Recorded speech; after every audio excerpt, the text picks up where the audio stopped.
nationale. Politique également, à moins d'un mois des élections européennes, les visites des têtes de liste se multiplient.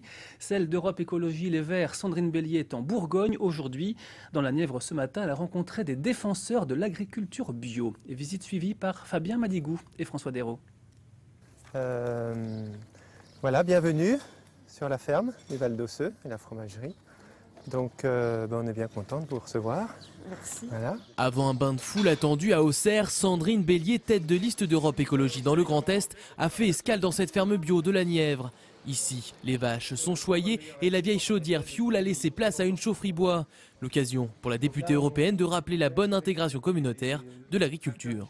L'agriculture, c'est une des politiques et engagements de l'Union européenne les plus importantes. C'est 40% de notre budget aujourd'hui.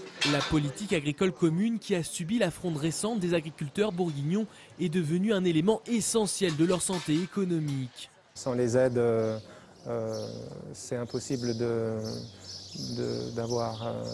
faire vivre l'exploitation, d'équilibrer les comptes. Donc les aides PAC sont indispensables.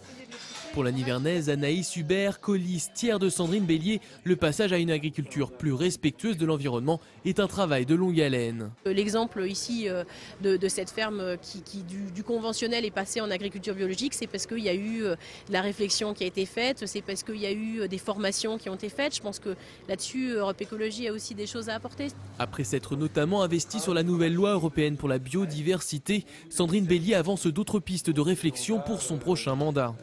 Avec une affectation des aides de la politique agricole commune à 50% pour ces paysans qui s'engagent dans le bio, qui s'engagent dans la production, dans le respect de l'environnement. C'est également ce que nous allons porter sur la prochaine mandature, c'est un objectif au minimum de 30% de production de bio à l'échelle de l'Union européenne. Salaire minimum européen, harmonisation fiscale ou encore création d'un parquet s'attaquant à la corruption, voici quelques autres propositions portées par les écologistes. Des engagements que Sandrine Bélier ne pourra défendre qu'en cas de réélection dimanche 25 mai prochain.